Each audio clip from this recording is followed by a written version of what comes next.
Good morning. All India radio और संसद TV में आप सबों का स्वागत है। अगर ऑल इंडिया रेडियो के अंदर न्यूज़ की बात करें तो एक भी इम्पोर्टेंट न्यूज़ नहीं है।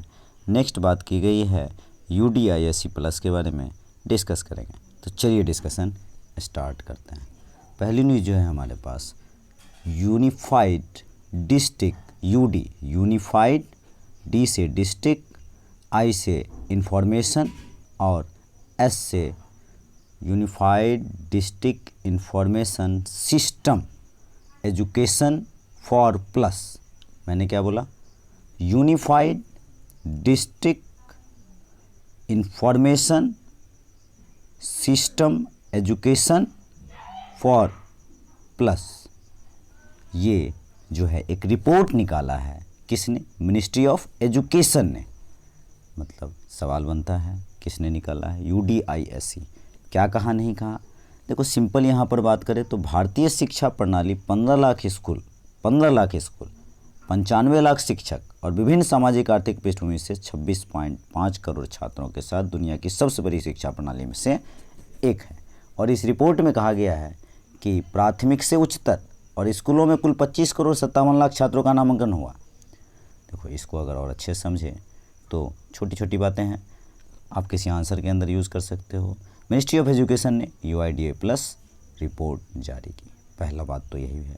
दूसरा, 2020-21 की तुलना में 21-22 में इसमें सुधार हुआ है, इनरोलमेंट रेशियो बढ़ा है। यहाँ पर 8 लाख से अधिक नई छात्राओं का नामांकन हुआ है।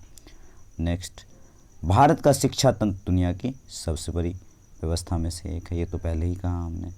केंद्रीय शिक्षा मंत्रालय के स्कूल शिक्षा और साक्षरता विभाग की रिपोर्ट कहता है उत्तर प्रदेश में सरकारी स्कूलों में सबसे अधिक शिक्षकों की भर्ती की गई है। उत्तर प्रदेश में सरकारी स्कूलों की सबसे अधिक छात्रों का, टीचर का भी और गर्ल्स का भी नामांकन जयदेव हुआ है। आंसर लिखने के लिए अच्छा है। स्कूलों में खेलों के मैदान की सुविधाओं में सुधार हुआ है। 77% स्कूल में खेल के मैदान देखने को मिल रहे हैं। 2018-19 के बाद से खेल मैदान की सुविधा में कितना परसेंट? 3.4% का सुधार हुआ है। फिट इंडिया स्कूल के तहत 33% स्कूल को प्रमाणित किया गया है। फिट इंडिया के तहत 4.98 लाख स्कूल को प्रमाणित किया गया है। बिजली कनेक्शन स्कूल्स में 89.3% है। पेयजल की सुविधाएं बहुत अच्छी है, 97% के आसपास है, 98.2% के आसपास है। लड़कियों के लिए शौचालय की सुविधा 97.5% के आसपास है, बहुत ही अच्छी चीज़। विशेष आवश्यकता वाले विद्यार्थियों के लिए शौचालय जो है 27% के आसपास है। छोटे छोटे डाटा आप यूज़ कर सकते हो। स्कूलों में बुनियादी ढांचागत सुविधाओं की उपलब्धता में सुधार हुआ है। इंफ्रास्ट्रक्चर में हाथ धोने की सुविधा जब से कोरोना आया है, देखो ये रिपोर्ट इसलिए भी इम्पोर्टेंट हो जाता है क्योंकि कोरोना आया और सब कुछ को बहुत डाउन कर दिया था। तो कोरोना के बाद ये कुछ हाल बहुत अच्छी है। तो ये सारी बातें आप एजुकेशन में ध्यान रखेंगे। एजुकेशन में लिखने के लिए चलते हैं नेक्स्ट आर्टिकल पे।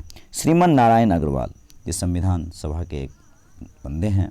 श्रीमन नारायण का बात जो है सो गांधीवादी संविधान की बात करते हैं। 1947 में आया था संविधान का पहला ड्राफ्ट। आपको पता है पहले ड्राफ्ट में पंचायती व्यवस्था का जिक्र नहीं, जो हमारे गांधी जी का जो है सो सपना था पंचायती राज व्यवस्था का। 1945 में पहली बार हुई पंचायती राज का जिक्र। मतलब यहाँ पर क्या है, राज पर चर्चा हुई।